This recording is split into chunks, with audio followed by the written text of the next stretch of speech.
Varicose veins కి సరైన చికిత్స కోసం సంప్రదించండి ఎవిస్ హాస్పిటల్. నమస్తే రమగారు. నమస్తే జయ. రమగారు, మనకి ధనుర్మాసంలోనే సుబ్రహ్మణ్య షష్ఠి ఉంది కదా, షష్ఠి యొక్క విశిష్టత. సుబ్బరాయ షష్ఠి అంటే సుబ్రహ్మణ్యేశ్వర ఆరాధన చేసుకునే రోజు. ఇది వరకటి కంటే సుబ్బారాయుడు షష్ఠి అంటారు. సుబ్రహ్మణ్య షష్ఠిని సుబ్బారాయుడు షష్ఠి. తమిళియన్స్ ఎక్కువ చేస్తారని కనిపిస్తుంది. స్కంద షష్ఠి అంటారు. మన వైపు సుబ్రహ్మణ్య షష్ఠిగా చెప్తాం. కంద అని రాస్తారు కానీ కంద కాదు, అది స్కంద షష్ఠి. అయితే నాగుల చవితి నాడు ఆచరించలేని వాళ్ళు స్కంద షష్ఠి నాడు చేసుకోవటం ఒక పద్ధతి. స్కంద షష్ఠే చేసుకోవచ్చు మనం. స్కంద ఆరాధన సంతానప్రదం. రెండోది కుమారస్వామి శుద్ధ జ్ఞాన స్వరూపుడు. సుబ్రహ్మణ్యుడు జ్ఞానస్వరూపుడు. మనము మన జీవితానికి ఒక ఆధ్యాత్మిక ప్రగతి కావాలన్నా, క్రమశిక్షణతో కూడిన జీవితం కావాలన్నా కూడా సుబ్రహ్మణ్య ఆరాధన చాలా మంచిదిగా చెప్తారు. ఈ సుబ్రహ్మణ్యం అంటే మనం సర్పం కదా, అవునండి, మనకు తెలుసు అది. అయితే ఈ సర్పం మానవ దేహంలో సర్పం ఉంటుంది. అది ఎక్కడుంది? కుండలిని స్వరూపంలో ఉంటుంది. ప్రతి మానవుడికి మనకి అవయవాలు కనపడతాయి. కనపడనివి చక్రాలు ఉంటాయి మనకి. షట్చక్రాలు ఉండి 6 చక్రాలు ఉండి పైన 7వ చక్రమైన సహస్రార చక్రంలో అమ్మ అంటే మా శక్తి కొలువై ఉంటుందని చెప్తారు. ఈ శక్తిని చూడాలంటే మూలాధార చక్రంలో ఉన్నటువంటి కుండలిని శక్తిని నిద్రలేపి ఆ శక్తి ద్వారా మనం అమ్మని చూడగలుగుతాం. ఈ కుండలిని ఎలా ఉంటుందంటే తన తోకని తనే కరిచి నోటితో కరిచి పెట్టుకుని 3 చుట్టలు చుట్టుకుని ఉన్నటువంటి ఒక సర్పాకార శక్తి మనకి మానవ దేహంలోనే ఈ కుండలిని రూపంలో ఉంటుంది అని చెప్తారు. ఈ కుండలిని శక్తి అది సర్పంలాగా పైకి వస్తుంది కదా, అది సుబ్రహ్మణ్య శక్తిగా చెప్పబడుతుంది. జ్ఞానం కలిగినప్పుడే, మనలో జ్ఞానం వికసించినప్పుడే మనం ఈ చక్రము ఆ చక్రాన్ని సరిచేయటము, అది మిగిలిన చక్రాలను భేదనం చేసుకుంటూ ఆ చక్రంలోంచి ఈ కుండలిని శక్తి బయటకు వచ్చి ఒక్కొక్క చక్రాన్ని దాటుకుంటూ చక్రభేదనం చేస్తూ తురీయ స్థితికి పై దాకా అది రావాలి అంటే కనుక జ్ఞానం కావాలి మనుషులకి. అంతేగా మనం ఈ కుండలిని భేదన చేసిన వాడు, చక్రభేదనలు చేసిన వాళ్ళు మన చుట్టుపక్కల కొంతమంది మహానుభావులు కనపడతారు. సాధారణంగా చక్రభేదన జరిగినప్పుడట షట్చక్రాలను ఒక్కో చక్రాన్ని భేదించి శక్తి పైకి వస్తున్నప్పుడు ఒక్కొక్కళ్ళకి కొన్ని రకాల శక్తులు వస్తాయి. ఆ శక్తులకి లోబడిపోతారు చాలా మంది. శక్తికి లోబడి అది ప్రదర్శనకి పూనుకుంటారు. ఓకే. లేదా చుట్టుపక్కల వాళ్ళు ఎవరైనా సరే దాన్ని ప్రబోధిస్తారు, ఓహో నువ్వు అద్భుతమైన వాడివని. వెంటనే వీళ్ళకి అహంకారం మాయ వాళ్ళని పైకి ఎక్కనివ్వదన్నమాట. అహంకారానికి లోనయ్యి అది అక్కడే ఉండిపోతారు. ఉండిపోయి ఆ శక్తులు ప్రదర్శన అంతే. ఇంకా తర్వాత ఇంకా ఉపాసన పైకి వెళ్ళటము, సహస్రారంలో శక్తిని అసలైన అమృతాన్ని అందుకోవటం చేయలేకపోతారు. చక్రభేదనం జరుగుతుంది చాలా మందికి, చక్రాలు వెళ్తాయి. కానీ ఎక్కడ ప్రతి చోట వచ్చేసరికి ఒక్కొక్క చక్ర భేదన జరగంగానే ఒక్కో రకమైన శక్తి ఆవిష్కారం జరుగుతుంది. ఆ జరిగిన శక్తి ఆవిష్కారానికి లోబడి మాయకి లోబడి ఉన్న వాళ్ళు అక్కడే ఆగిపోతారు. సుబ్రహ్మణ్య ఆరాధన వల్ల మాయని తొలగించుకుని మనం మనుషులు ఆ అమ్మవారిని చూడగలుగుతారు, అమృతత్వాన్ని సాధించగలుగుతారు. మనకు ఎంతోమంది గురువులు చాలామంది కనిపిస్తారు. వీళ్ళందరూ కూడా అంటే చాలామంది జనాల్ని ఆకర్షించగలిగిన వాళ్ళు, ఎక్కువ మంది జనాలు వాళ్ళ చుట్టూ చేరుతారు. వీళ్ళకి వాళ్ళంతటా వాళ్ళకే సహజంగానే చక్రభేదం జరిగిన వాళ్ళు అయి ఉండొచ్చు, లేదా ఉపాసన ద్వారా చక్రాలని భేదించిన వాళ్ళు కూడా అయి ఉండొచ్చు. ఈ ఎప్పుడైతే జనము గుమికూడటము చాలామంది వేరే రకరకాల మార్గాలు వచ్చినాయో, ఏ స్థాయికి వెళ్ళారో ఆ స్థాయిలో ఉండిపోతారు.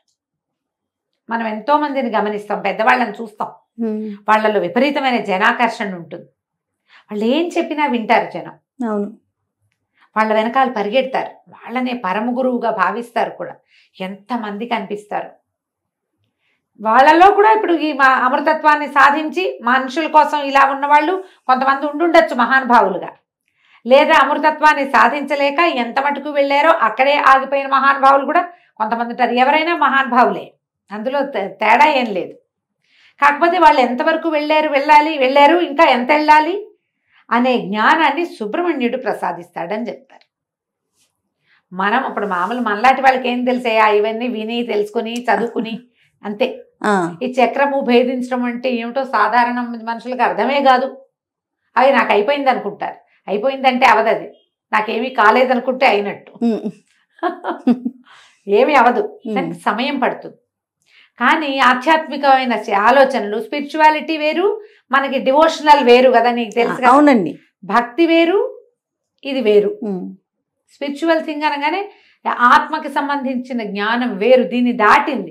భక్తి అనగానే మన భక్తి ఎక్కడ ఆగిపోతుంది? పువ్వులు, పూజ అక్కడే ప్రసాదాలు ఇక్కడే ఆగుతుంది. దాన్ని దాటి ముందుకెళ్తాం అనేది సుబ్రహ్మణ్య ఆరాధన వల్ల మనకి లభిస్తుంది.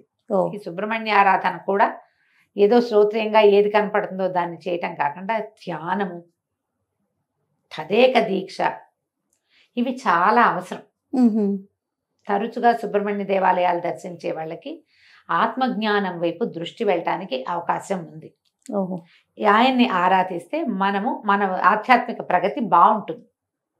దానికోసమే కాకుండా లౌకిక జీవనానికి కావలసినటువంటి సంతానోత్పత్తికి సుబ్రహ్మణ్యుడే అధిదైవం. సంతానం కావాలంటే సుబ్రహ్మణ్యుని ఆశ్రయిస్తే సంతానం కలుగుతుంది. జాతకంలో నాగదోషాలు అవి ఉంటే, కుజదోషము, నాగదోషము కనపడుతుంటే వాళ్ళు తప్పకుండా సుబ్రహ్మణ్య ఆరాధన చేయాలని చెప్తారు. సమీపంలో ఉన్న ఎక్కడ నాగనాథులు ఉంటారు, ఎక్కడ నాగప్రతిష్టలు ఉన్నా అక్కడ పూజించటం. సర్పారాధన, నాగారాధన చాలా మంచివి. సుబ్రహ్మణ్య స్తోత్రాలు కూడా కొన్ని అద్భుతమైన స్తోత్రాలని, సుబ్రహ్మణ్య భుజంగ ప్రయాతము, సుబ్రహ్మణ్య అష్టకం, సుబ్రహ్మణ్య సహస్రనామాలు, సుబ్రహ్మణ్య అష్టోత్తరము, ఏది సులువుగా మీకు చేసుకోగలిగితే అది చేసుకోండి. సుబ్రహ్మణ్య అష్టకం చాలా సులువు, 9-10 శ్లోకాలు చక్కగా నోటికి వచ్చేస్తాయి. రోజు చదువుకుంటే సంతానార్థులైన వాళ్ళకి మంచి ఉపయోగిస్తుంది. మీరు ఏదైనా చేయించుకుంటారు, ఐవీఎఫ్లు అవి ఇప్పుడు బోల్డ్ వచ్చినాయి కదా, అవి సక్సెస్ అవ్వాలన్నా భగవత్ సహాయం కావాల్సిందేనమ్మా. ఖచ్చితంగా అండి కదా. అందుకని మీరు సుబ్రహ్మణ్య అష్టకం చదువుకోండి. చదువుకుని ఏదైనా చేయించుకోండి. వైద్యానికి వెళ్తున్నారు, అదొద్దు, ఏ హోమియోపతి మందే వేసుకుంటున్నారు, అప్పుడు కూడా సుబ్రహ్మణ్య ఆరాధన చేసుకుంటూ హోమియోపతి వైద్యమే చేయించుకోండి. దానికి వెళ్ళినా దీనికి వెళ్ళినా ఎప్పుడు కూడా భగవత్ సహాయం తీసుకోదలిస్తే సుబ్రహ్మణ్యుడు దీనికి అధిదైవంగా ఉంటాడు.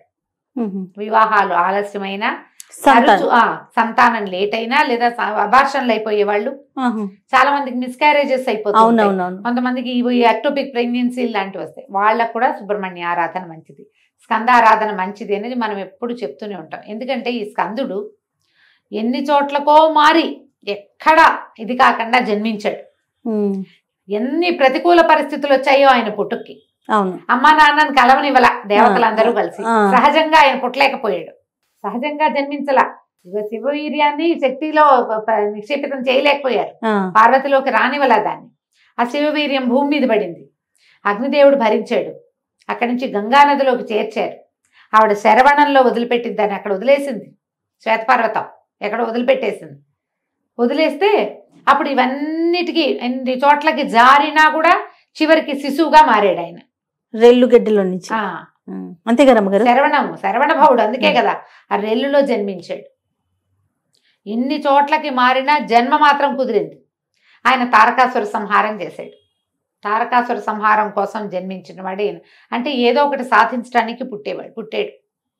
ఆ పుట్టడానికి ఇన్ని స్థలాలు మారి కూడా స్కందుడై జారిపడినా కూడా జీవించే ఉన్నాడు ఆయన. అంత బలమైన వాడు కాబట్టి ఆయనని ఆరాధిస్తే మనకి ఏదైనా ఇబ్బంది సబ్బందులు ఉన్నా కూడా సంతానం కుదురుతుంది. అవకాశం ఉన్న వాళ్ళు సుబ్రహ్మణ్య ఆరాధన చేసుకోండి. ఈ సుబ్రహ్మణ్య షష్ఠిని సుసంపన్నం చేసుకోండి. ఒకవేళ చవితినాడు చేస్తే ఇది చేయకూడదని కాదు, చేసిన షష్ఠి పూజ చాలా మంచిది. దీనికి సులువుగా చేసుకునే విధానం ఏంటి, ఇంట్లో మీరు సుబ్రహ్మణ్యుడు వచ్చిన బాలసుబ్రహ్మణ్యం పటాలు దొరుకుతాయి. చక్కగా చిన్న మొహంతో పిల్లవాడు కూర్చున్నట్టుగా కనపడుతుంది. ఓ నెమలి, సర్పము కనపడుతుంటాయి, వేలాయుధం కనపడుతుంది, ఫోటోలు కనిపిస్తాయి. బాలమురుగన్ని తెచ్చి ఇంట్లో పెట్టుకోండి అమ్మా. తెల్లటి పువ్వులతో అర్చన చేసుకోండి. 108 నామాలు చదువుకోవచ్చు. తెల్లటి పువ్వుల దండగుచ్చి వేయండి. తర్వాత చలిమిడి, చిమ్మిరి ఇలాంటివి నివేదన చేయండి. పాలు పోయచ్చు. చిన్న వెండి పడగ తెచ్చుకుని ఆ పడగను పెట్టుకుని నామాలు చదువుతూ పడగకి పాలు పోయండి. ఎక్కడైనా పుట్ట ఉంటే దగ్గరలో పుట్టలో పాలు పోసరండి. నాగప్రతిష్టలు దేవాలయాల్లో రావి చెట్టు కింద కనపడతాయి, అక్కడ కాసిన పాలు పోసేయకండి. పోయండి కాసిని. చిన్న అంత వెండి గిన్నెడు, వెండి గ్లాసెడు పాలు చాలు.